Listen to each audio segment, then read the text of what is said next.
கர்த்தருடைய பரிசுத்த நாமம் மையப்படுவதாக. மீண்டும் இந்த காணொளி வழியாய் கர்த்தர் இந்த செய்தியோடு உங்களை சந்திக்கும்படி கர்த்தர் கொடுத்த நல்ல தருணத்துக்காய் கர்த்தரை துதிக்கிறேன், ஸ்தோத்தரிக்கிறேன். கர்த்தருடைய நாமத்துக்கு மகிமை உண்டாவதாக. கர்த்தருடைய வார்த்தைக்கு போவதற்கு முன்பாக நம்மளை ஸ்தோத்திர தேவ சமூகத்தில் ஒப்பு கொடுத்து ஜெபிப்போம். சர்வ வல்லமுள்ள எங்கள் பரிசுத்தமுள்ள நல்ல பிதாவே, நீர் நேற்றும் இன்றும் என்று மாறாதவர். ஆண்டவரே, உம்முடைய இரக்கங்களுக்கு முடிவில்லை, உம்முடைய அன்புக்கு அளவில்லை. ஆண்டவரே, நாங்கள் இந்த நாளில கூட உம்முடைய சமூகத்தில் நாங்கள் நிற்பது உம்முடைய பெரிதான கிருபை. ஆண்டவரே, உம்முடைய கிருபைக்குள்ளாக எங்களை மூடி மறைத்து நீர் மகிமைப்படும்படி உம்முடைய மகிமை உள்ள கரத்தில் எங்களை ஒப்புக் கொடுக்கிறோம். கர்த்தருடைய நாமம் மையப்படட்டும், இயேசுவின் மூலம் பிதாவே, ஆமென். அந்த கடந்த வாரத்தில் ஸ்தோத்திரை கொடுத்த செய்தியை அப்படியே தொடரலாம் என்று ஸ்தோத்திரம் விசுவாசிக்கிறேன். ஆதியாகமம் 37:20 வாசிப்போம். ரூபன் அதை கேட்டு அவர்கள் கைக்கு தப்புவித்து அவனை கைக்கு தப்புவித்து அவனை அவன் தகப்பனிடத்திற்கு திரும்பவும் கொண்டு போக மனதுள்ளவனாய் அவர்களை நோக்கி, அவனை கொல்ல வேண்டாம், நீங்கள் ரத்தம் சிந்தலாகாது, நீங்கள் அவன் மேல் கை வையாமல் அவனை வனாந்திரத்தில் உள்ள இந்த குழியிலே போட்டுவிடுங்கள் என்று சொல்லி, இவ்விதமாய் ரூபன் அவனை அவர்கள் கைக்கு தப்புவித்தான். யோசேப்பு தன் சகோதரனிடத்தில் சேர்ந்த போது யோசேப்பு உடுத்தி கொண்டிருந்த பலவர்ண அங்கியை அவர்கள் கலற்றி அவனை எடுத்து அந்த குழியிலே போட்டார்கள். போதும். கர்த்தருடைய பரிசுத்த நாமத்துக்கு மகிமை. அது 37:25 வாசிப்போம். பின்பு அவர்கள் போஜனம் செய்யும்படி உட்கார்ந்தார்கள். அவர்கள் தங்கள் கண்களை ஏறெடுக்கும் போது இதோ கீலேயாத்தில் இருந்து வருகிற இஸ்மவேலருடைய கூட்டத்தை கண்டார்கள். அவர்கள் எகிப்திற்கு கொண்டு போகும்படி கந்தக வர்க்கங்களையும் பிசின் தைலத்தையும் வெள்ளை போலத்தையும் ஒட்டகங்கள் மேல் ஏற்றி கொண்டு வந்தார்கள். போதும். கர்த்தருடைய பரிசுத்த நாமத்துக்கு மகிமை உண்டாவத. யோவான் 11:53 வாசிப்போம். அந்நாள் முதல் அவரை கொலை செய்யும்படிக்கு ஆலோசனை பண்ணினார்கள். ஏன் இயேசு கிறிஸ்து கொலை செய்ய வேண்டும்? ஆமென். வேதம் சொல்லி ஸ்தோத்திர வேதத்திலே பார்க்கிறோம், அவர் நன்மை செய்கிறவராய் தெரிந்தார். ஆமென். அப்போ அன்றோ இயேசு கிறிஸ்துவை கொலை செய்ய வேண்டிய அவசியம் என்ன? யோசேப்பை கொலை செய்ய வேண்டிய அவசியம் என்ன? இவர்கள் ரூபன் இந்த சகோதரர் முழுவதும் துன்மார்க்கத்தனமாய் இருக்கிறார்கள். துன்மார்க்கமாய் இருக்கிறவளை அந்த துன்மார்க்கத்தில் இருக்கிற இவர்களோடு இணையாமல் யோசேப்பு தான் நன்மை செய்ய வேண்டும் என்று நினைத்தான். ஆனால் யோசேப்புக்கு விரோதமாய் தீமை செய்தார்கள். ஆண்டவராய் இயேசு கிறிஸ்து குருடனுடைய கண்களை திறந்தார், முடவனை நடக்க வைத்தார், சப்பானியை ஸ்தோத்திரம் குணமாக்கினார். எல்லா அற்புதங்களை செய்த கர்த்தரிடத்துல அவர்கள் கண்டுபிடித்த குற்றம் என்ன? அங்கே ஆண்டவராய் இயேசு கிறிஸ்து ஒரு குற்றம் இல்லை. அவர் பாருங்க, இன்னைக்கு ஓய்வு நாளா இருக்கிறது. எப்படி இவருக்கு நீர் சுகம் கொடுக்கலாம்? அவன் பிறந்ததிலிருந்து முடவனாய் இருக்கிறான். அவன் பிறந்ததிலிருந்து அவனை கவனிப்பார் யாரும் இல்லை. அவன் புறக்கணிக்கப்பட்டிருந்தான். அவர் எல்லாரினாலும் தள்ளப்பட்டிருந்தான். அதை பத்தி அவர்களுக்கு பரிசை இருக்கு, சரிசை இருக்கு என்ன இல்லை, கவலை இல்லை. ஆனால் அவன் குணம் அடைந்ததை குறித்து அவர்கள் சந்தோஷப்பட வேண்டியது. அவர்கள் என்ன சொல்கிறார்கள்? ஓய்வு நாள் எப்படி சுகமாக்கலாம்? அதற்கும் கர்த்தர் அவளுக்கு சரியான பதிலை தருகிறார். ஓய்வு நாளிலே உங்களது ஏதாவது ஒரு ஆட்டுக்குட்டியாவதோ குழியில் விழுந்தா நீங்க தூக்கி விட மாட்டீங்களா? நியாயப்பிரமாணத்தை நீங்க சரியா கடைபிடிக்கலையே. நீ நியாயப்பிரமாணத்தை சரியா கடைபிடிச்சிருந்தா நான் வர வேண்டிய அவசியம் இல்லையே. ஆமென், அல்லேலூயா. நியாயப்பிரமாணத்தை படித்தவர்கள் தான். ஆனா நியாயப்பிரமாணத்தை ஒருவனும் கை கொள்ளவில்லை.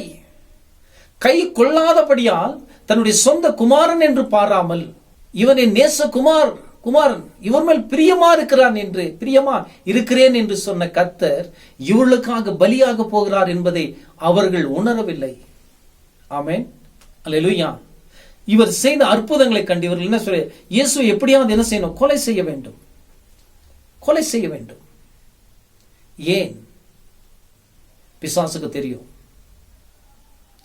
இவர் எப்போ பெத்லகேம் பிறந்தாரோ அன்னைக்கே பிசாசு திட்டம் போட்டான். இவரை விட்டா எப்படி என்ன பண்ணிடுவான், நமக்கு பிரச்சனை, எப்படியாச்சும் அழிக்கணும், எப்படியாவது ஒரு பக்தி உள்ள இந்த சந்ததி வரக்கூடாது என்பது பிசாசு ஸ்தோத்திர அறிந்தான். ஆமென். பாருங்க, அதுக்கு 2 வயது குழந்தைகள் இருக்கிற அந்த அந்த ஸ்தோத்திர வருஷத்தில் பார்த்த அத்தனை குழந்தைகளை கொல்ல வேண்டும் என்று இவர் அது கட்டளை எடுக்கிறான். அதற்கும் கர்த்தர் தப்பிவித்து பாதுகாத்தார். ஆமென். தப்பிவித்து பாதுகாத்தார். தேவனோடு அன்ற இயேசு கிறிஸ்துவோடு அவர் இருந்து அவரை தப்புவித்தார். அதே போல ஆதியாகமத்தில் பாருங்க, ஆண்டவர் ஒரு சாபம் இடுகிறார். உன் வித்துக்கும் அவள் வித்துக்கும் பகை உண்டாக்குவேன். அவன் உன் தலையை நசுக்குவான், நீ அவன் குதிங்காலை கடிப்பா என்று. அப்பொழுது பிசாசு சுசாராயிட்டான். ஒரு பக்தி உள்ள சந்ததி வரப்போகுது, வந்தால் என்ன பண்ணிடுவாங்க, என்னை அழிப்பான் என்று அப்பயே உசாரா என்ன பண்ணான், அப்பயே ஒரு பகையை உண்டு பண்ணினான். ஆமென். அப்போ உடனே எது ஸ்தோத்திரம், காயின் பிறந்துட்டான்.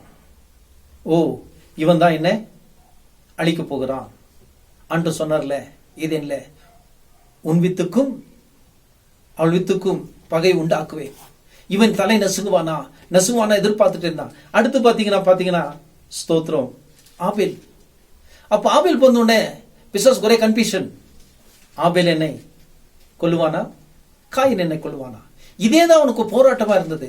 இந்த போராட்டமா இருந்தபடியால் காயின் உள்ளத்தில் ஸ்தோத்திர ஒரு கசப்பு, ஒரு வெறுப்பை உண்டாக்கி தன்னுடைய சொந்த சகோதரனே கொலை செய்து அந்த சாபத்தை ஏற்றுக்கொள்ளும்படி அன்றைக்கு காயினை வஞ்சித்தான். முதலாவது ஆதாமை வஞ்சித்தான். அடுத்து பாருங்க, ஒரு பக்தி உள்ள சந்ததி பிறக்க போது ஏவாள் சொல்லுகிறார், கர்த்தரால் ஒரு மனுஷனை பெற்றேன். பிசாசு கேட்டுட்டு இருக்கிறான். ஓ, கர்த்தரால் இந்த மனுஷனை பெற்றா இவன் என்ன அழிச்சிருவான். இதே ஒரு போராட்டமா நடந்து கொண்டிருந்தது. அங்க பாத்தீங்கன்னா கரெக்டா தன்னுடைய நேரத்தை பார்த்து தன்னுடைய இருதயத்தில் ஒரு கசப்புண்டு பண்ணி கூட பிறந்த சகோதரனுடைய கொலை செய்து அந்த ஆபேலுடைய ரத்தம் தேவனிடத்தில் போய் பரலோகத்தில் பேசியது. வந்து கேட்கிறார், எங்கே உன் சகோதரன், அவன் என்ன செய்தாய்? அவன் ரத்தம் பூமியிலிருந்து என்ன பண்ணுது, என்னை கூப்பிடுகிறது என்று. அவனுக்கு என்ன, நான் காவலாளியோ? ஆமென். அல்லேலூயா. பாருங்க, அங்கே வஞ்சிக்கப்பட்டுச்சு. அதுக்கு அடுத்து பாருங்க, அங்க ஒரு பக்தி உள்ள சந்ததி உண்டாச்சு. ஒருவன் என்ன பண்ணான், கர்த்தருக்கு விரோதமாய். ஆதாம் கர்த்தருக்கு ஏற்றவனாய் இருப்பான் என்று ஆதாமை படைத்து, அதுக்கடுத்து ஏவாளை படைத்து, அந்த 2 பேரில் ஒருவரை வஞ்சித்தான். அந்த ஒருவனுடைய வஞ்சிப்பினால் 2 பேரும் அந்த மகிமை விட்டு வெளியே வந்தார்கள். இங்க 2 சகோதரர்கள், இங்கே ஒரு பக்தி உள்ளவன இருக்கிறான், அவனை வஞ்சித்து ஆமென் ஒருவன் சாபத்துக்குள் போனான். வேதத்துல பாத்தீங்கன்னா ஒரு பக்தி உள்ள சந்ததி இருக்கும், அதே போல ஒரு அவபக்தி உள்ள சந்ததி இருக்கும். ஆமென். இப்படி வஞ்சித்தபடியால் ஆபிரகாமினுடைய வாழ்க்கை எடுத்தாலும் சரி, அங்க லோத்து வஞ்சிக்கப்படுகிறான். கர்த்தருடைய பரிசுத்த நாமம் மகிமைப்படுவதாக.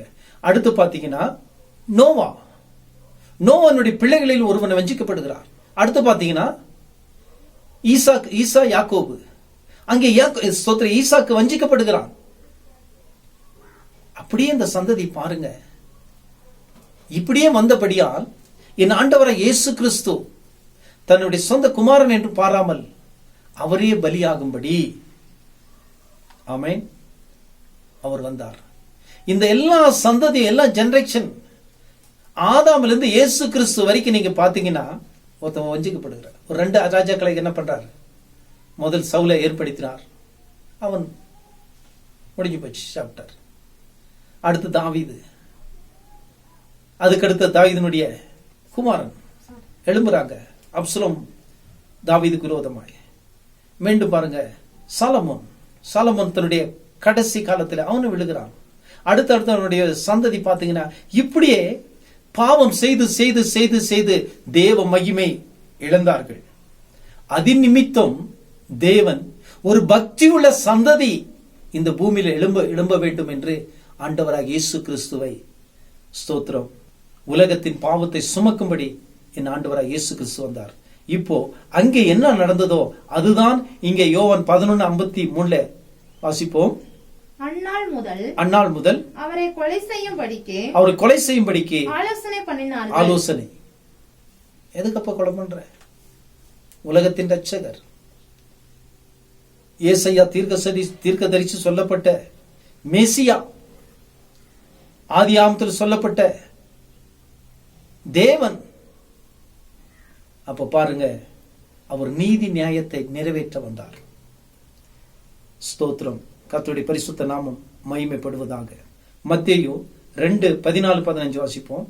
அவன் எழுந்து இரவிலே பிள்ளையையும் அதன் தாயையும் கூட்டிக் கொண்டு எகிப்துக்கு புறப்பட்டு போய் ஏரோதின் மரண பரியந்தம் அங்கே இருந்தான். எகிப்திலிருந்து என்னுடைய குமாரனை வரவழைத்தேன் என்று தீர்க்கதரிசியின் மூலமாய் கர்த்தரால் உரைக்கப்பட்டது நிறைவேறும்படி இப்படி நடந்தது. இந்த தீர்க்க தரிசன புஸ்தகத்தை எல்லாம் இந்த பரிசேயரும் சைசேரும் நாள்தோறும் தேவாலயத்தில் வாசிக்கிறாங்க. அப்ப இயேசு கிறிஸ்துவை ஏன் இவர் மேசியாவை ஏற்றுக்கொள்ள முடியல? காரணம், அவர்கள் ராஜாவாய் பார்த்தார்கள். ஆமென். ராஜா பிறப்பார். ராஜா எப்படி பிறப்பார்? அரண்மனையில் பிறப்பார். ராஜா எப்படி பிறப்பார்? அவர் கம்பீரமா வருவார், அவர் செங்கோல் ஓடுவார், அவர் ராஜரீகம் பண்ணுவார் என்ற இவங்களுடைய தவறான தரிசனம். ஆமென். அல்லேலூயா. இந்த தவறான தரிசனம் இருக்கவங்க என்ன பண்ணுவாங்க? தவறாம தான் தவறி தான் போவாங்க. ஆமென். பார்த்தார் ஆண்டவர், ஓ இவனுக்கு இந்த தரிசனத்தை கொடுத்தா இதுக்கு செட் ஆகாதுன்னு சொல்லி வயல்வெளியிலே மெய்ப்பர்களோடு கர்த்தர் பேசினார். பேசி பெத்லகேம்ல என்ன பண்ணுவீங்க? சத்திரத்துல குழந்தை கிடக்கப்பட்டிருக்கிறோம், நீங்கள் போய் உடனே போய் பார்க்கிறாங்க. பார்த்து அவங்களுக்கு என்ன பண்ணுவாங்க? கர்த்தரை துதித்து ஆர்ப்பரித்தார்கள். ஆமென். அல்லேலூயா, அல்லேலூயா. அப்போ பாருங்க, அங்க ஞானிகளை வெட்கப்படுத்தும்படி. யார் ஞானிகள்? இந்த பரிசேயர், சதிசேயர், வேத பாரகர், இவர்கள் எல்லாம் என்ன பண்ண வெட்கப்படுத்தும்படி கர்த்தர் இந்த மெய்ப்பர்களை தெரிந்து கொண்டார். ஆமென். அல்லேலூயா. அவர்கள் வெகுமதி கொடுத்து கர்த்தரை பணிந்து கொண்டார்கள். கர்த்தருடைய பரிசுத்த நாமம் மகிமைப்படுவதாக. ஆதியாகமம் 29:16 16, 17, 18 3 வசனத்தை வாசிப்போம். அவனுடைய எஜமான் வீட்டிற்கு வருமளவும் அவனுடைய வஸ்திரத்தை தன்னிடத்தில் வைத்திருந்து அவனை நோக்கி, நீர் நம்மிடத்தில் கொண்டு வந்த அந்த எபிரெய வேலைக்காரன் சரசம் பண்ணும்படிக்கு என்னிடத்தில் வந்தான். அப்பொழுது நான் சத்தமிட்டு கூப்பிட்டேன். அவன் தன் வஸ்திரத்தை என்னிடத்தில் விட்டு வெளியே ஓடி போனான் என்றாள். உம்முடைய வேலைக்காரன் எனக்கு இப்படி செய்தான் என்று தன் மனைவி தன்னோடு சொன்ன வார்த்தைகளை அவனுடைய எஜமான் கேட்டபோது அவனுக்கு கோபம் உண்டது. யோசேப்பின் எஜமான் அவனை பிடித்து ராஜாவின் கட்டளையால் காவலில் வைக்கப்பட்டவர்கள் இருக்கும் சிறைசாலையிலே அவனை ஒப்புவித்தான். அந்த சிறைசாலையில் அவன் இருந்தான். ஆமென். ஒண்ணும் பண்ணல பாருங்க. ஒரு நீதிமானுடைய பேர் எப்படி கலங்கப்படுத்தப்பட்டிருக்கிறது. செய்தது போர்த்திபாள், ஆனால் பழி வந்தது யோசேப்புக்கு. ஆமென். அப்போ அந்த உலக காரியத்தோடு போர்த்திபாளுடைய வார்த்தை கேட்டிருந்தால் அவன் நன்றாய் இருந்திருக்கலாம். அதல்ல, அவன் பாவத்திலே நன்றாய் இருக்க வேண்டும் என்று விரும்பவில்லை. என் ஜீவனுள்ள தேவனுடைய கண்கள் என்னை பார்க்கிறது, அவருக்கு முன்பாக நான் உத்தமனா இருக்க வேண்டும் என்று கர்த்தர் வந்த அத்தனை பழியும் யோசேப்பை எடுத்துக்கொண்டார். அதே போல ஆண்டவராய் இயேசு கிறிஸ்து பொய் ஆணையிட்டார்கள், பொய் சாட்சி கொண்டு வந்தார்கள், அவர் மேல அவதூறாய் சொன்னார்கள். அத்தனையும் அவர் பொறுமையாய் ஏற்றுக்கொண்டார். மத்தேயு 26:15 வாசிப்போம். நான் அவரை உங்களுக்கு காட்டி கொடுக்கிறேன், நீங்கள் எனக்கு என்ன கொடுக்கிறீர்கள் என்றான். அவர்கள் அவனுக்கு 30 வெள்ளிக்காசை கொடுக்க உடன்பட்டார்கள். அது முதல் அவன் அவரை காட்டிக் கொடுப்பதற்கு சமயம் பார்த்து கொண்டிருந்தான். புளிப்பில்லாத அப்ப பண்டிகையின் முதல் நாளிலே சீசர்கள் இயேசுவினிடத்தில் வந்து, பஸ்காவை புசிப்பதற்கு நாங்கள் எங்கே உமக்கு ஆயத்தம் பண்ண சித்தமாயிருக்கிறீர் என்று கேட்டார்கள். ஆமென். இவர்கள் போஜனம் பண்ணும்படி உட்காரும் போது எகிப்தியர் அங்க வருகிறதை கண்டு, ஆமென், 20 வெள்ளிக்காசுக்கு யோசேப்பை 20 வெள்ளிக்காசுக்கு விற்று போட்டார்கள். ஆமென், அல்லேலூயா. இங்கே ஆண்டவராகிய இயேசு கிறிஸ்து 30 வெள்ளிக்காசுக்கு என்ன பண்ணாங்க? விற்று போட்டார்கள். ஆமென், அல்லேலூயா. அங்கே போஜனம் பண்ணி அவரோடு போய் என்ன பண்றான்? அந்த ராபோஜனத்துல பங்கு பெறுகிறான். அங்கே சொல்றாரு, என்னை ஒருத்தன் காட்டி கொடுக்க போறான்ட்டு. நானா நீயா எல்லாத்தையும் காட்டிட்டு, அப்போ அவர் சொல்றாரு, நீ சொன்னபடியே. ஆமென். அப்பையும் பொறுமையா இருந்து அந்த 30 வெள்ளிக்காசும் வாங்கிக்கிட்டு முத்தம் செய்யும் போது சொல்றாரு, முத்தத்தினால் என்னை காட்டி கொடுக்க வந்தாயா? ஏன்? தேவன் மேல் வைத்திருக்கிற அந்த தரிசனம், அந்த தீர்க்க தரிசனம் நிறைவேற வேண்டும். ஆமென். ஆதியாகமம் 39:20. யோசேப்பின் எஜமான் அவனை பிடித்து ராஜாவின் கட்டளையால் காவலில் வைக்கப்பட்டவர்கள் இருக்கும் சிறைச்சாலையிலே அவனை ஒப்புவித்தான். அந்த சிறைச்சாலையில் அவன் இருந்தான். கர்த்தரோ யோசேப்போடு இருந்து அவன் மேல் கிருபை வைத்து சிறைச்சாலை தலைவனுடைய தயவு அவனுக்கு கிடைக்கும்படி செய்தார். ஆமென், அல்லேலூயா. இத்தனை உபத்திரம் வரும்போதும் தேவன் யாரோடு இருந்தார்? யோசேப்போடு இருந்தார். நமக்கு அநேக உபத்திரங்கள் வரும், ஆனால் தேவன் நம்மோடு இருக்கிறார் என்பதை நாம் மறந்து போயிடக்கூடாது. ஆமென், அல்லேலூயா, அல்லேலூயா. என் தேவனே ஏன் என்னை கைவிட்டீர்? கைவிட்டார். என் தேவனே, இந்த பாத்திரம் என்னை விட்டு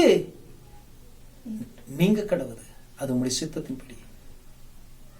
அங்கேயும் கைவிட்டார். ஏன்? அவர் மகிமைக்குள் பிரவேசிக்க வேண்டும். ஆமென்.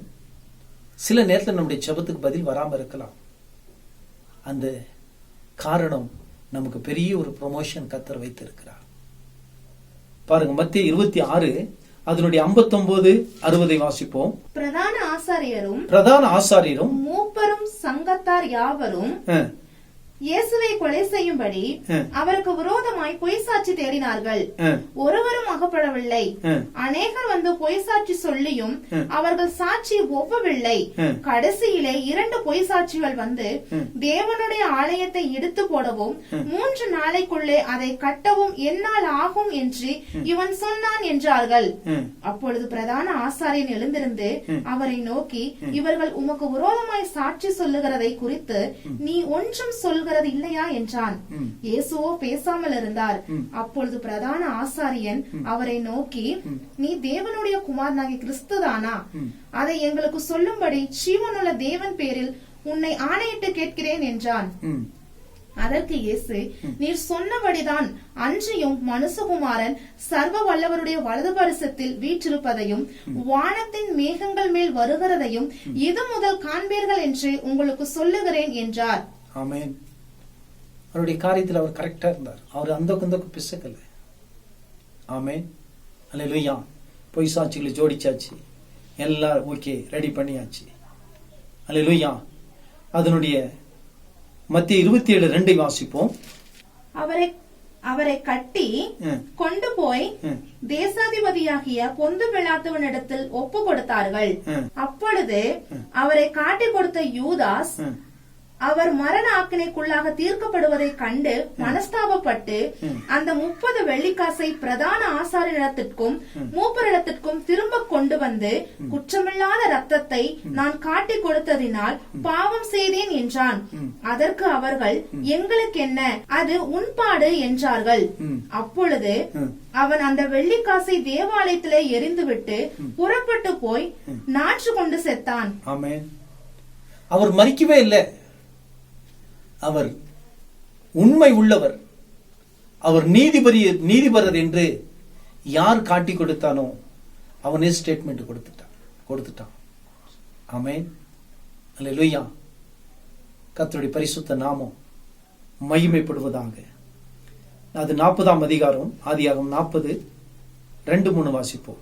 பார்வோன் தன் பானபாத்திரக்காரனின் தலைவனும் சுயம்புகளாயின் தலைவனும் ஆகிய இவ்விரண்டு பிரதானிகள் மேலும் கடும் கோபம் கொண்டு அவர்களை யோசேப்பு வைக்கப்பட்டிருந்த இடமும் தலையறிகளின் அதிபதியின் வீடுகளுமாகிய சிறைச்சாலையிலே காவல் பண்ணுவித்தான். தலையாரிகளின் அதிபதி அவர்களை விசாரிக்கும்படி யோசேப்பின் வசத்தில் ஒப்புவித்தான்.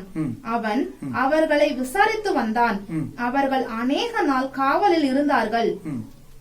எகிப்து ராஜாவுக்கு பானபாத்திரக்காரனும் சுயம்பாகியுமாகிய அவ்விரண்டு பேரும் சிறைசாலையில் இருக்கும் போது ஒரே ராத்திரியிலே வெவ்வேறு பொருள் கொண்ட சொப்பனம் கண்டார்கள்.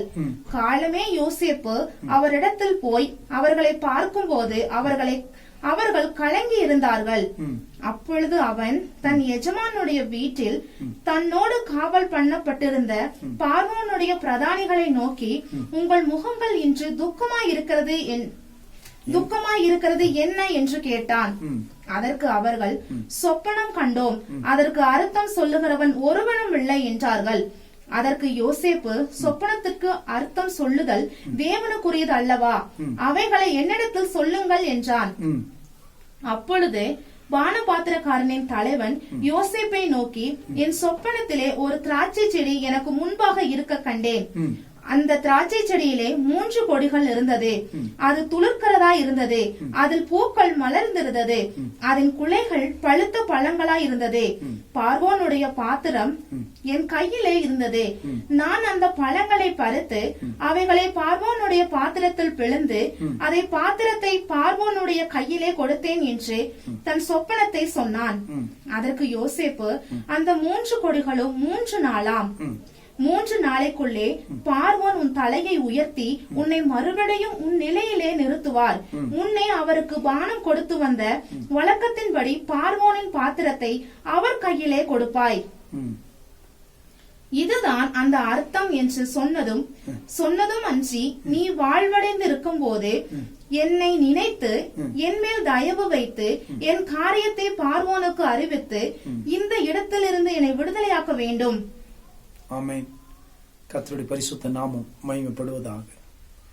அடுத்து தொடரும் இந்த செய்தி. ஆமென். இது முடிக்கவில்லை. ஆமென். கர்த்தர் தாமே உங்களை யாவரையும் ஆசீர்வதிப்பார்.